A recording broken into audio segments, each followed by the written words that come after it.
Education of India, I welcome you all to this virtual series of learning that we have been initiating from the pandemic time, and we've been quite successful.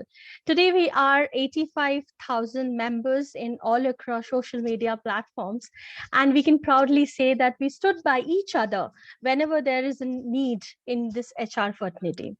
Today's topic is the most interesting one, is Global Talent Trends 2022. We do understand that this pandemic have impacted the entire industry in a big way. And there have been a lot of difficulties, challenges, new learnings that we all have been encountered with. Today, we have a special speaker with us, Ms. Nilanjana Dutta, and we will speak a little more about her. But before that, I would also like to thank our partner who've been supporting us from quite a long time in our journey of this learning sessions. That is Sharp HRD Services and Vinod Dholap, who's the owner of the services. I would request Nisha, the team member from HRD Sharp Services, Sharp HRD Services, sorry, to please play their video. And after that, we'll get into our core program. Thank you, Nisha. Over to you.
Thank you, Nisha.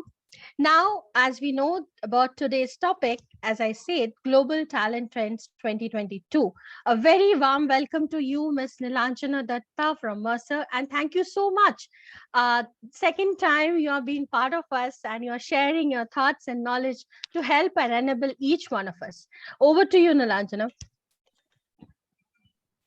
Thanks so much, Ankita, and it's a pleasure coming back and addressing the HRFI group.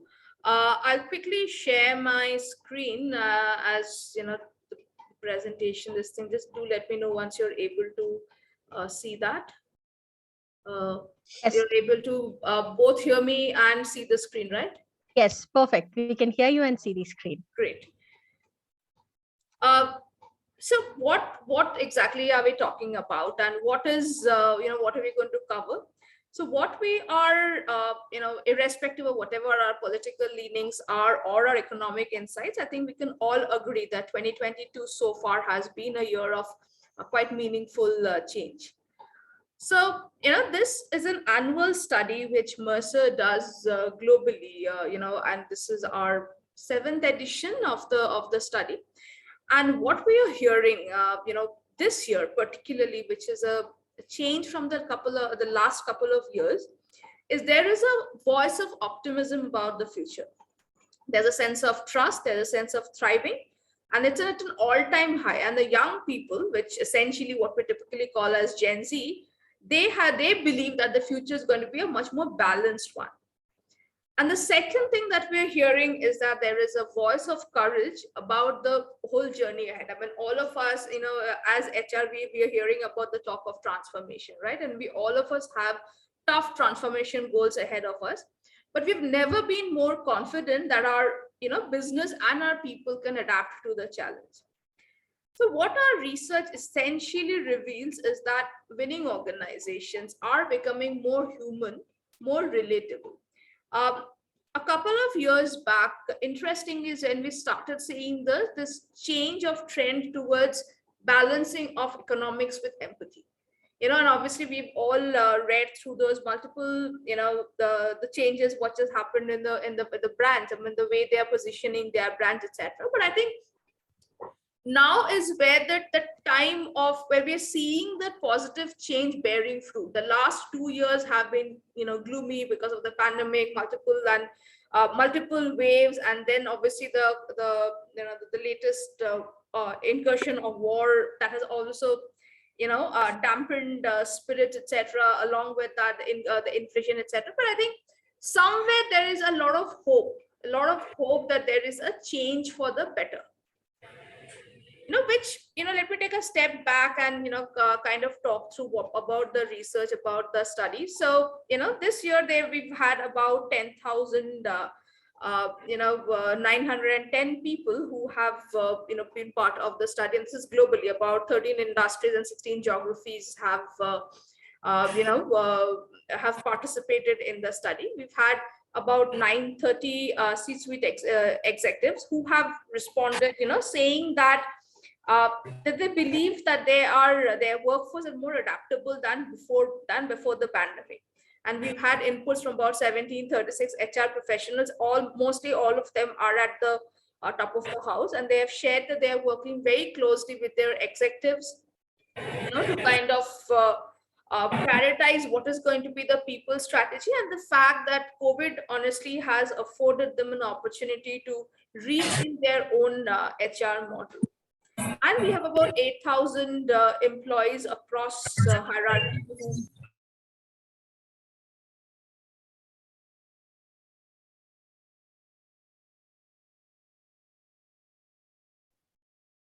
I'm sorry, I think I was muted for a couple of seconds. But what I'm saying is that what is heartening to see is that all three stakeholder groups hold more positive views about one another. But obviously there are also high expectations emanating out of the same. From an India standpoint, we've had 50 plus C-suite executives responding, with 100 plus HR leaders and about 300 plus employees who've been part of the whole study.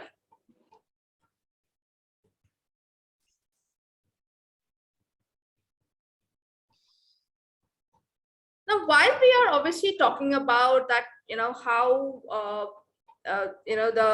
the world, how everybody think the world is thriving, and the whole sense of positivity, but that experience is not emanating consistently or harmoniously across gender, across age group, across region. So men, Gen Y, and existing remote workers fared best during the whole pandemic situation because they were best positioned to adapt to the new world of work. Women obviously are cited long hours, and men cited losing their network as their main contributors to their risk of burnout. So you can, just by this statement, you can understand how nuanced their experience was. Similarly, at the same time, when we looked at geographies, we realized that North America, Pacific, and EMEA had more employees who felt they were thrived than the rest of the world. And particularly, if you look at Europe and LATAM, I think they have been the most impacted in a negative sense. Among industries, we've seen chemicals, financial, FinServ, and life sciences companies having the maximum people who were thriving. But auto, healthcare, retail, they didn't fare as much. And I think this also points out that what does the sentiment below this, that the sentiment underlying these feelings are different for different workers. So while knowledge workers felt burnt out, essential workers felt fed up. So that kind of shows that, that the entire that experience has not been the same across genders, generations, and geography. I'll move to the what are the priorities for the executives, but essentially leaders are saying that cyber risk, business resilience, and adapting to new work models are the things which essentially are the socio-economic drivers which they have they are most concerned about. And along with that, ESG sustainability goals, supply chain interruptions, and the whole heightened risk environment are the things which are being looked at from SA. But if we look at Asia, I think for Asia, I think the biggest challenge has been the whole the business resilience and the thought of what's going to happen if there's another pandemic wave and if there's another lockdown.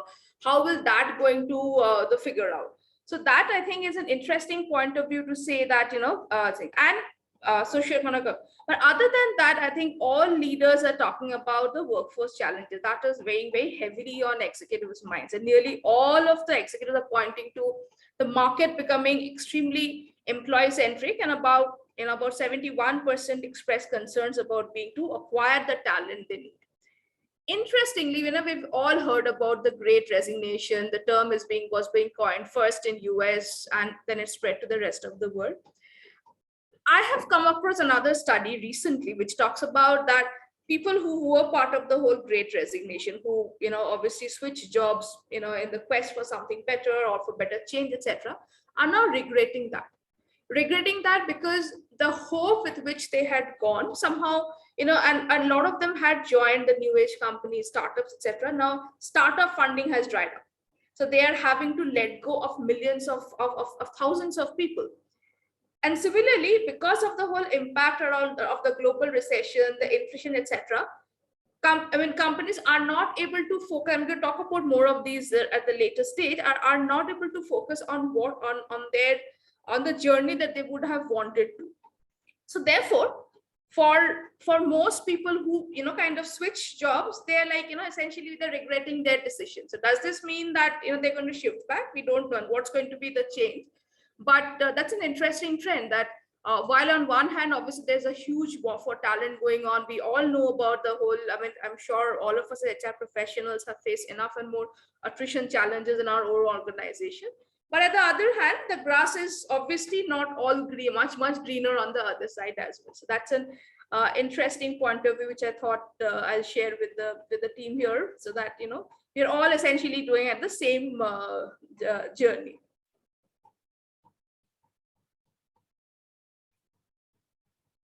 So therefore, this brings me to the 5 trends that essentially we have, and what has come up from the study, etc.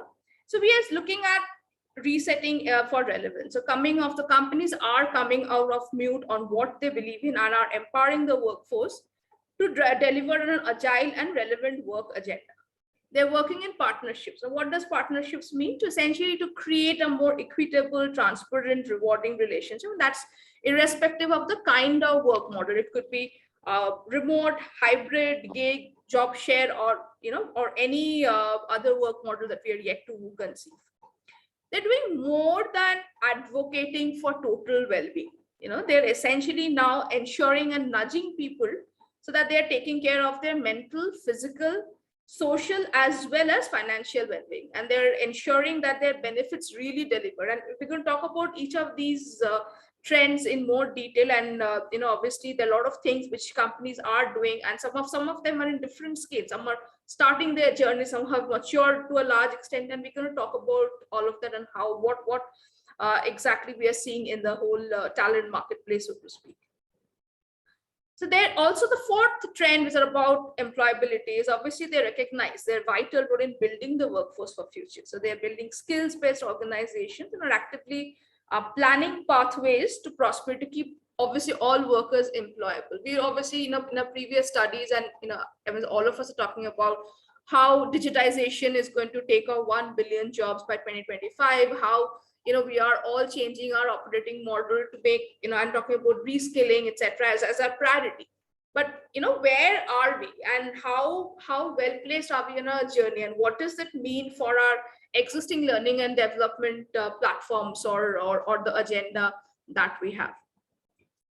And the finally is about focus about harnessing the collective energy of people by ensuring that people are bound by a common purpose and are able to bring their best self to work in a human-centric work environment supported by a relative HR. I think the last topic is again something which is driving, and this is my mind, and as we talk in the in the next slides, you'll realize that this is something like a revolutionary change. While we've been talking about employee experience, building a common purpose, organization culture, building a culture of whether a person will fit into our culture, etc., all of that concerns coming in our hiring, etc. But I think now what we are seeing is that it's more like a lifestyle concept, and I'm going to talk again, as I said, more about it later on. But I think this is one area which has caught everybody by surprise by the power of the collective energy.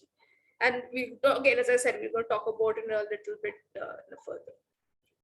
So the first one, in terms of reset for relevance, this obviously, the events of the past have left an indelible mark on all our our stakeholders, whether it's our investors, whether it's our employees, whether they're consumers. So in today's world, staying relevant is critical.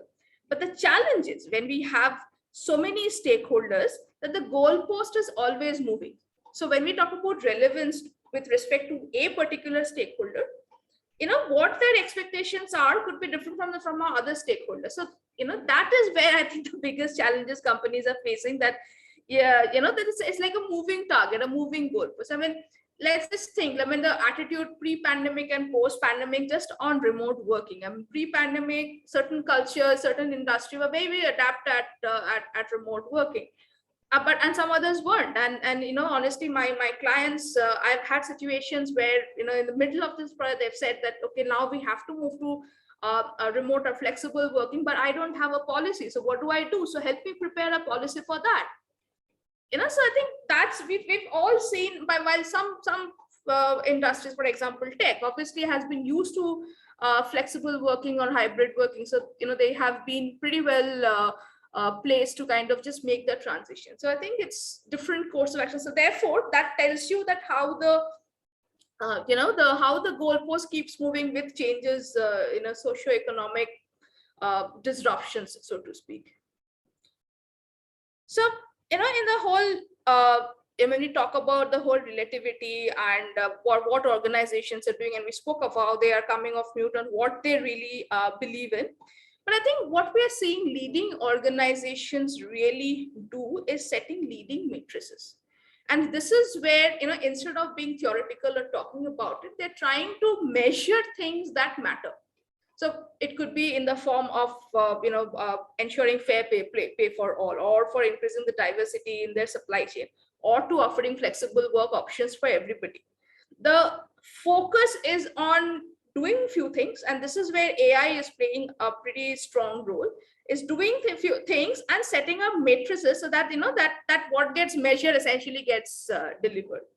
I think what we are seeing is a transition from intent to reality, and nowhere is this best exemplified by what we are seeing in the current Russia-Ukraine conflict. I mean, obviously there is an intent which the rest of the world has in and obviously resolving the issues thing, and there are certain sanctions, whether in the form of economic sanctions, which are being created, but that also has its challenges, and we are looking at the challenges at every day. So that's where the whole testing of the intent versus reality is somewhere, and organizations are doing the same. Some of them have taken the decision to move their business out of Russia.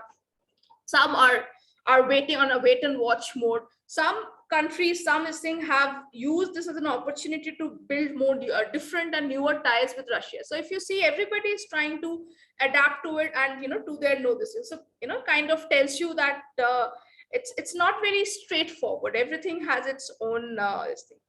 But I think this is half the story. For companies to stay agile, to stay relevant, think they need to keep listening and adapting. And this means honestly designing work models and culture to ensure there is sufficient adaptive capacity in systems and capability in people. So this obviously requires a reset of the existing operating system.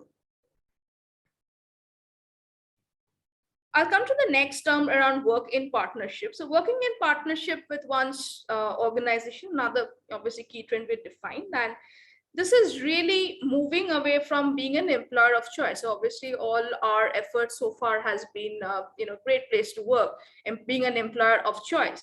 But it's more about now making the transition of becoming more like a partner who will support them through different stages of their careers, of their life, in fact. And again, I'm going to talk about how this is more around a lifestyle contract, so to speak. So again, this is where, as I was mentioning, this is somewhat very, very revolutionary in the fact that when we studied about those 8,000 plus people, what we realized is that they really want to get along with people in their work environment. They're bringing that sense of positive energy that I want to get along with people in my work environment and have positive relationships that are mutually beneficial. They want to get ahead. People are realizing that they need to get ahead. They want to get ahead and advance their capabilities. And it could be, capabilities regarding their functional capabilities, their managerial capabilities, how to work in a project or any other conceivable form. They want to take that onus upon themselves to build and advance their skills and therefore their careers. And lastly, they want to get a meaning and purpose out of their work. So interestingly, some days back I was doing an assessment center for a very large auto company, and one of their competencies was social responsibility. Now, interestingly, social responsibility usually, in people's mind, it's more about CSR. The whole corporate social responsibility and what people are doing with respect to either individually or as part of the organization. The organization also has foundations, etc., through which they administer social responsibility. But I think what that company through social responsibility is trying to educate, its employees and obviously the leaders, etc., is making the transition from CSR to ESG, to talk about ESG, to talk about DEI. And that's the education. That's what social responsibility is now. The canvas is too large, and which is where, when you look at employee aspiration of wanting to work somewhere with a purpose, they want the meaning out of work. It's essentially this, that how are we able to imbibe ESG and DNI in our regular work environment, in our operating model, etc. And in the initial bit, I was talking about how HR leaders have mentioned that COVID has given them that opportunity to relook at their HR operating model. I think that's where HR is in a complete pole position to bring those transformation on DEI and the ESG into the overall organization transformation, which is taking place in the business side. So HR is no longer an independent silo.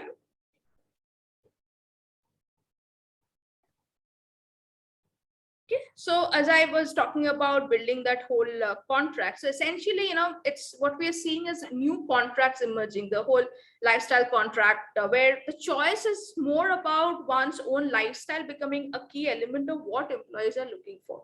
So they're looking at a holistic, a career when people wanting jobs that fit and benefit their life in a holistic way. And that is what, it's impacting across the whole spectrum. I mean, whether it's blue collar, whether it's white collar, to senior leadership, everybody is wanting something which essentially is linked to what they want to achieve out of their lives. And therefore, I think it's for HR, I think it's become increasingly different. If you remember, we were talking about some years back, we're talking about EVP, employee value proposition, then becoming IVP, individual value proposition. Then we spoke about personas, of grouping different groups with their similar motives, careers, or motives, preferences, values, and creating different personas around them. But I think now it's no longer about the work persona. It's more about the whole holistic of persona and understanding what each person wants out of their lives, and therefore creating that employee, the whole the moment of truth or employee experiences around that. And that's why it's more of a lifestyle contract than anything else. The third, and I think this is like a no-brainer that in the last 2 years we have realized that the entire focus is on whether you're an employee or whether you're an employer has shifted around well-being. And what the biggest change that we are seeing is that it's not just about about the physical well-being. It's about mental well-being. It is about social well-being. It's about financial well-being. And if you see the number of the way where employers are getting it in terms of ergonomics and maintaining health while you're from home, sleep management, immunity, nutrition, we've had so many solopreneurs, so to speak, who made their careers out of yoga, of teaching yoga, of teaching mindfulness, nutrition, and so on. Just like become a completely new industry by itself. And it's interesting also that to realize that it's not like a one size fits all. So not that every company or every individual would have similar needs in terms of their well-being. So again a challenge for HR is to understand that, and therefore curate the well-being journey for each individual according to their needs. And how to do that, I think that's what we're going to talk about in the next slide. So it's more like creating a fit for purpose and a personalized well-being journey for employees. And I think there is absolutely no dichotomy of this being perhaps the most important agenda in anybody's mind, and whether it's in the CXO's mind or whether it's in HR's mind. It's about being in whether it's a number one or number two. And I think we've realized that in fact companies are saying that that they're willing to sacrifice one. They prioritize their well-being and rank so much that they're willing to sacrifice salary to support such programs. But while obviously executives are saying that this is at the top of their mind and this is where they're going to getting the maximum ROI from, but for HR, is, as you said on the screen over here, it's only about the number 7 in terms of for HR leaders. Why is this gap of being the company, the employees saying that they are willing to even sacrifice their salaries, to executives saying that they're fetching them the highest ROI? The reason for HR not being able to put this as much focus. Sorry, was there a question or a point?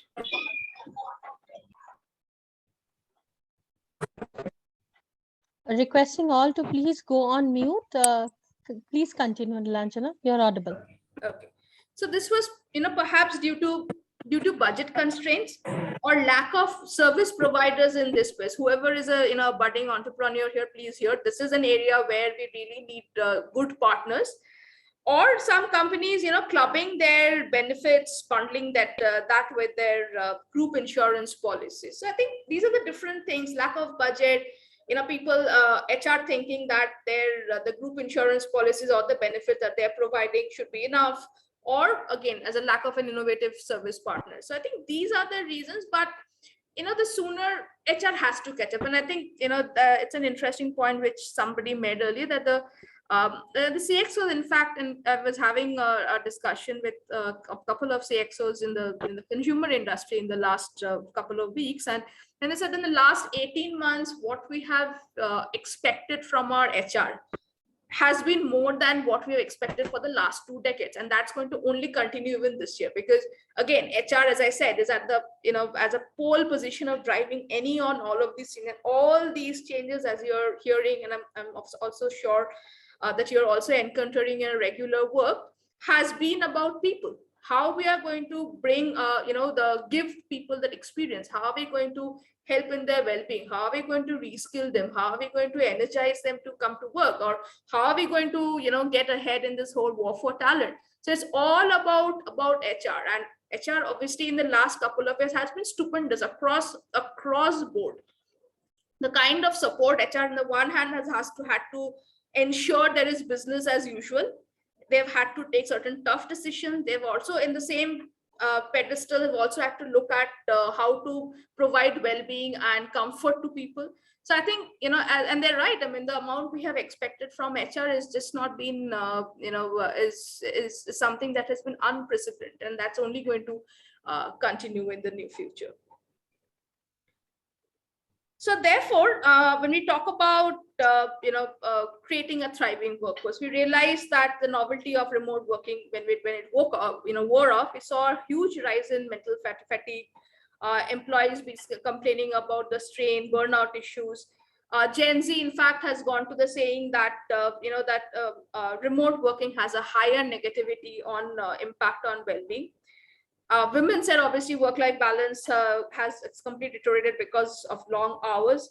People are struggling with connection, even as I mentioned in the previous slide, that men have fared better, but men are also complaining about their lack of networks, and that's causing a challenge for them. So then therefore, how do you design total well-being, over here? This is essentially to look at the more data-driven approach, and that's where AI again comes in a lot of shape and form. And I think now we have a very healthy set of AI or data which essentially is being captured, which can in fact create those well-being journey. And in fact, again, through our survey, we realized that using of technology and data to understand well-being choices is the number one priority in HR leaders' mind. And secondly, the fourth number that they've given is to positive health, nudging employees towards positive health options. So it's not that HR doesn't realize these issues, but HR is working towards creating those personalized well-being journeys through obviously more data-driven and AI approach. But perhaps it's time that we kind of do it a lot more faster than what we are doing. The next trend is around the whole building for employability, which essentially is how do we close the skill job gap. And obviously, the way to do is moving to a more skills-based talent model, which essentially enables people to pick up new skills. It more of a democratizes the whole learning approach. But organizations who advance on the skills agenda essentially are viewing their internal org as a talent marketplace. So essentially, where a talent is moved to work, it's not a job. And that happens in a transparent and agile manner and connected manner, and where managers essentially act as coaches to ensure that understand what are the skill gaps that exist in the employee, and therefore helping that employee to gather that skills. So education of what skills are going to be relevant for the future is much needed, and this has to be done on a very at a war footing and intention so that education has to be done again across the organization, obviously starting from the top, but across the organization and the same.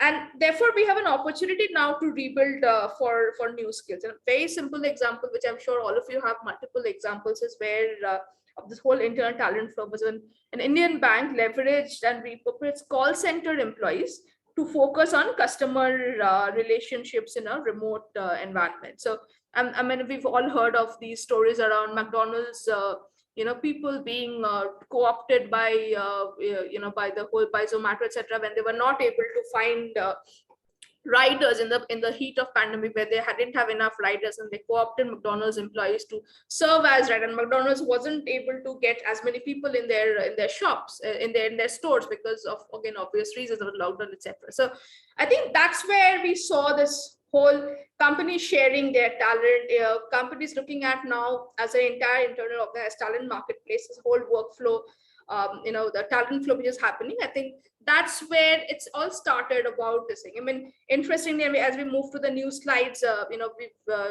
talk about a few of it, but companies do feel that there is going to be a huge shift in the way with the gig workers coming in, and because of the whole of new skills, and most of it, the digital skills are being learned.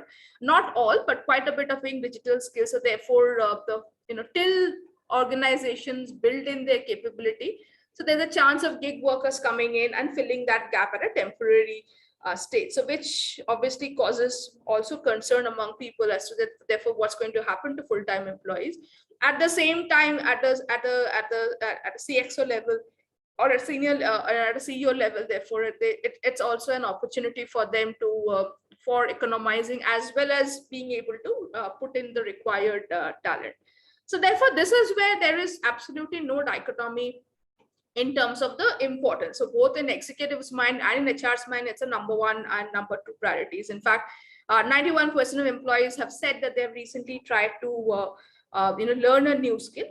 But the fact that again, 98% of the HR professionals have mentioned that there is a significant skill gap in their companies, which obviously means that much really needs to be done on the skills agenda as we go ahead. So if there is so much of a understanding among people that they want to, that they, or for the leaders in terms of the whole the skills journey, why isn't enough being done here?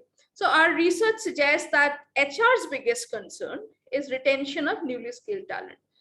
Alongside at the pace at which skills are changing or becoming unpredictable, so it's becoming too much for HR to catch up. So as soon as you're seeing it, skills are changing. So therefore, again, you have to go through the same journey of taking people through the whole of enriching them or reskilling them. And again, as you saw, that it's more like those mobile phone models, the smartphone models coming up every 3-4 months now. And so then, how do you ensure that a technology remains relevant over a period of time? So same thing is happening with skills. So, one is the fear of loss of highly skilled, a fear of loss of highly skilled people. They are at the highest demand. I have always been that. And the second, at the pace at which skills are happening. On the other hand, for employees, what they feel is that learning or skilling is time consuming and is not well resourced.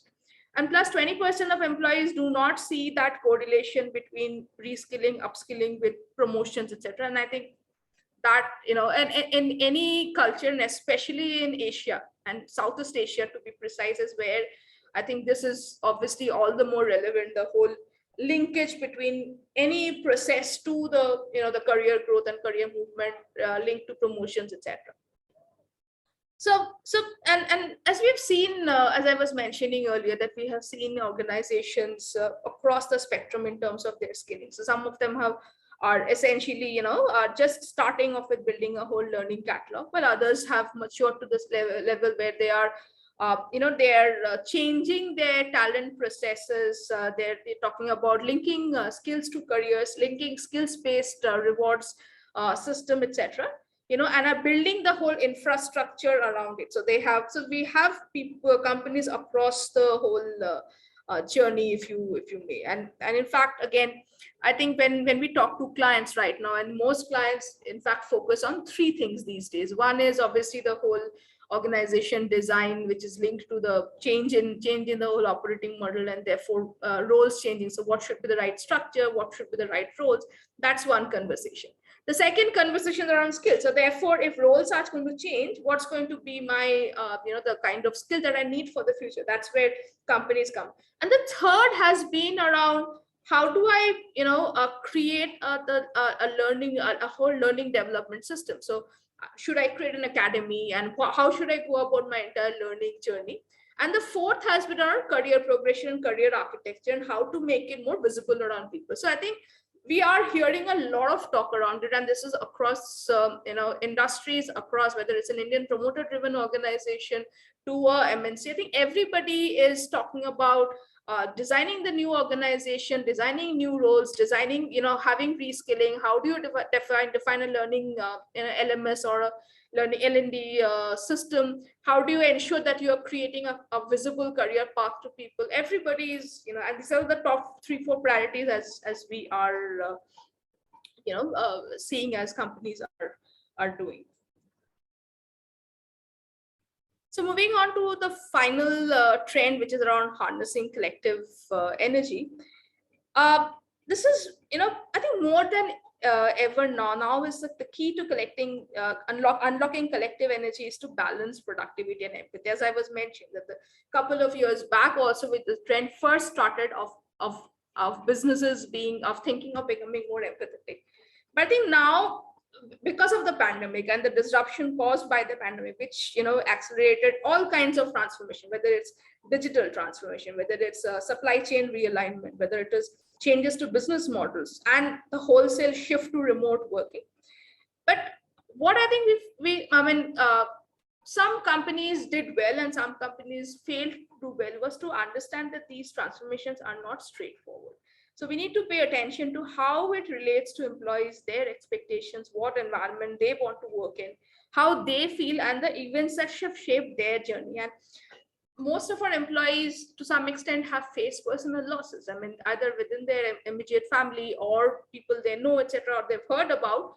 Nobody is left untouched across the world. Nobody is left untouched. So all of this has created that sense of anxiety, that creating that, and the pace of change has been so fast that, it's and that's where I think, we need to design more human centric experience for our employees to, feel that the changes are easier for them.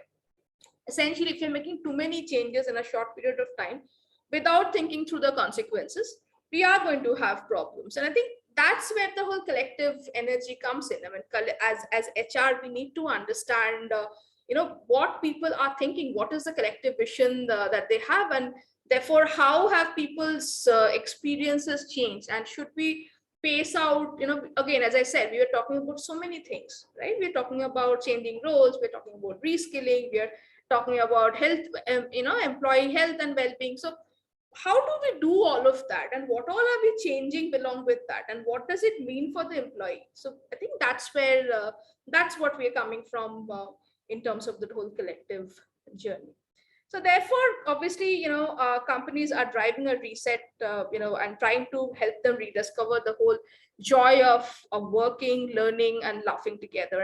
And that's where it's the key is to see how best to manage the, the whole better work-life balance. And because employees, I mentioned earlier, employees crave a balanced future where work has been redesigned to allow time and energy for family, hobbies, health, and learning.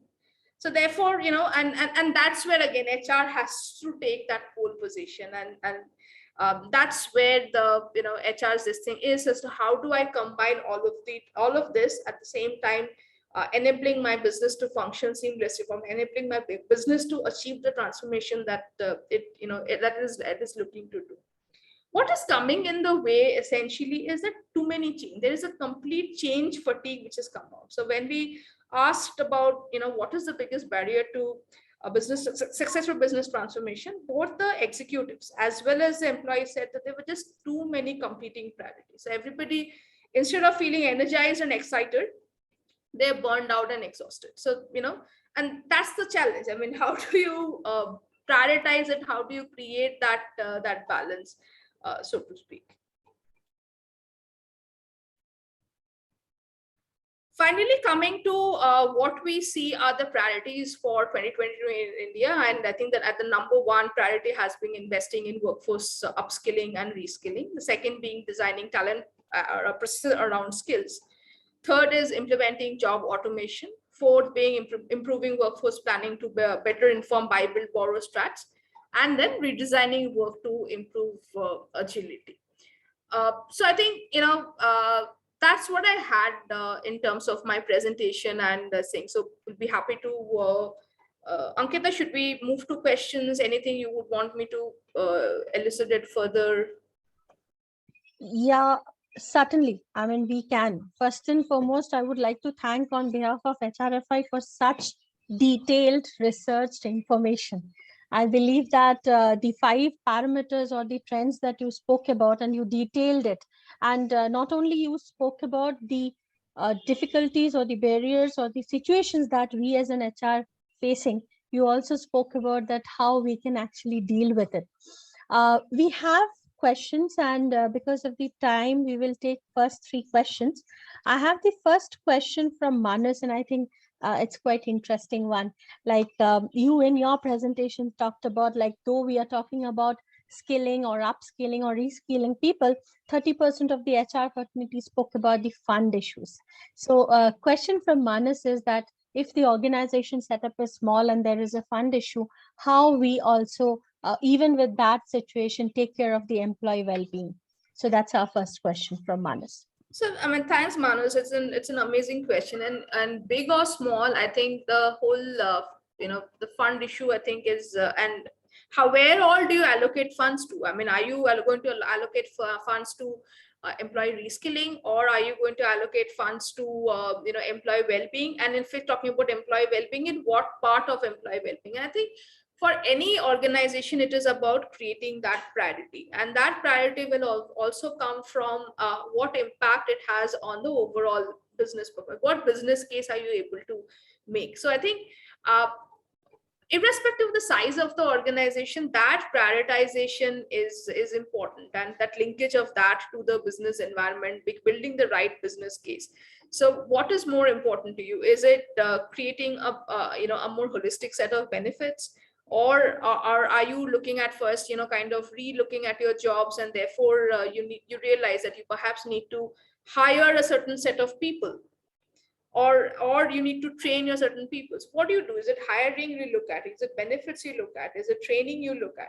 So I think those competing priorities is what is a key to understanding an allocation of funds, so to speak. Thanks, Nilanjana. So I believe that we need to be more innovative in terms of that where to focus and then prioritize our goals and get in there. I have another very interesting question, and I believe very apt one, because everyone talk about the skilling, reskilling, upgradation, or I would say transformation of employees or the resources. But the people who are the custodian of the resources, that the HR, what about their career and what about their future skills? So I have a question from one of our members, Swaroop, stating that what is the scope of HR career in future, and is there any skill which needs to be cultivated to become more strong HR professional? So I believe that his question is around the kind of an paradigm shift that we are going through. So if you can just give us some input, that would be wonderful. I think there is no more exciting. There hasn't been a more exciting time than now in being being an HR professional.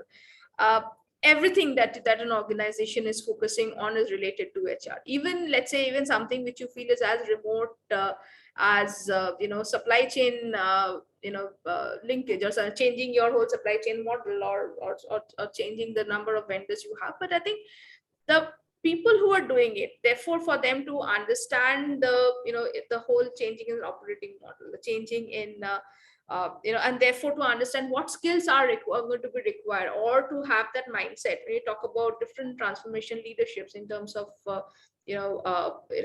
growth leadership or crisis leadership and all of that. But I think, and that is where HR is coming into play, because you're telling your vendors, or you're creating an operating model, telling a supply chain that you have to look at diversity. Diversity is going to be at the core of whatever you're doing. So even when you're looking at, let's say, move, and this is a very relatable point, that during the pandemic, everybody was thinking of how to, move away from dependence on China and looking at different other countries. So and that's where to have that mindset of building in diversity. And if you, all of you are reading the papers, you're seeing that emerging markets are doing way better than developed market, and that the reason being is that we are attuned to be more diverse that's in our DNA, which is not the case in the developed white world. So therefore, that is what HR system is, to build that DNA of the organization. So there hasn't been a better way or a better time to be an HR professional. If you again look at the whole this Mercer study around compensation, etc., you will see the way HR salaries have honestly ballooned in the last couple of years has been extremely interesting. That tells you that how and where HR is at this time in the whole talent marketplace. I have my clients really struggling and fight to fill up their HR roles, especially in comp and ben. They're not able to find good rewards talent. So I think this tells you that HR has been the most significantly impacted in the whole Great Resignation, at least within in most of the world that we see right now. Nothing can be more, I would say, a delightful news, Nilanjana, today, Saturday morning, hearing about the kind of pool that we are creating for our HR resources. I think that was a wonderful answer. We move on to our last question for the day. That is from Mr. Satya Prakash Mohapatra. And his question is that, keeping the Indian MNC cultures in mind, what could be our 1 or 2 TA strategies to focus and address the talent retention, at least the top talent retention in the organization? I think that's a great question. And I was hoping somebody will ask me this question, because, I think even I had this, and I have worked all my career in in so-called multinational organizations which are headquartered outside India. I have never been more surprised and pleasantly surprised by the current conversations I'm having with Indian promoter-driven organizations, and there are as large as you can think. I mean, the largest in the country, the largest in the consumer space, the largest in retail, in the snacks, etc. So it's just everybody is talking about what do they do to make it more professional, how do they attract a better good talent in the market. Some of them have concerns that while obviously throwing money at people are able to sometimes attract good talent, but they don't stay for long because then they feel that we are not progressive enough, or our culture is too restricting, or our current people somehow sometimes feel that threatened by people who are coming in from outside. So how do I address those talent? And I think again the key is to that whole the company branding therefore is most important. Who are going to be a brand? It's just not it's not just enough to go to campuses and say that, okay, yeah, see, we provide we provide this kind of career, etc. Is your existing employees, your alumni who've been part of your organization, have left, all of them have to be your brand ambassador. So therefore the change has to be from within, and that is your way of trying to create more professional practices, more empathetic practices. See, by nature Indian promoter driven organizations are more empathetic than their MNC counterparts. While MNCs will perhaps have better processes, or more what we perhaps call as more progressive processes, but usually promoter driven organizations are way more empathetic in the way they handle people concerns, and especially the way they take care of people who've been long in the organization. I'll take an example. I mean, this is well known, right? When Dabur had kind of moved from a more of a family driven promoter to a more professional organization, the trust which the promoters were therefore able to create with the professional management, that in itself made Dabur one of the topmost, an employer of choice. The same story goes for Asian Paint. The same story resonates with us in Marico.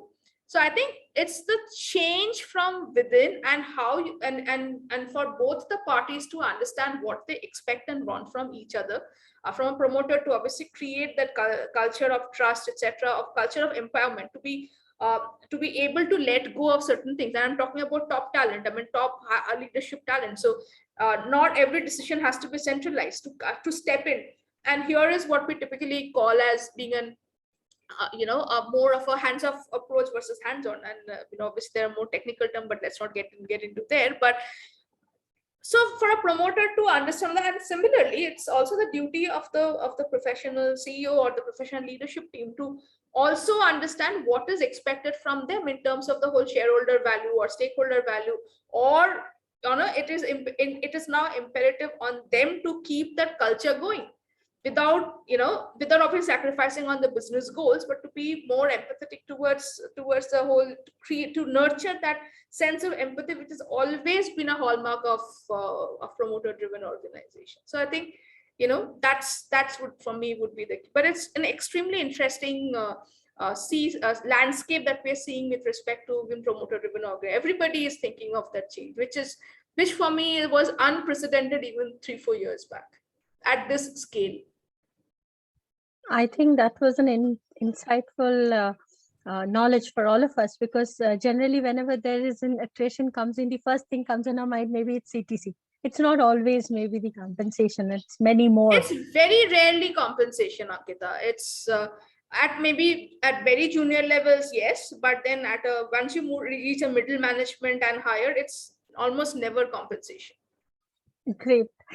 So there are questions flooding in the chat boxes, but then as we would like to maintain the time, but having said that, we will collate the questions. We will try and connect with our guest speaker today, Ms. Nilanjana Dutta, principal from Mercer. So Nilanjana, a very, very, very a big thank you on behalf of HRFI to you for such a wonderful Saturday session. And thank you for taking out time on your weekend and helping us understand the thing.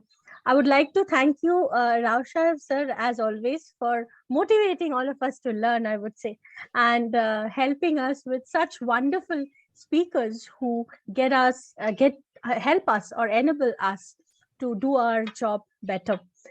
With that, I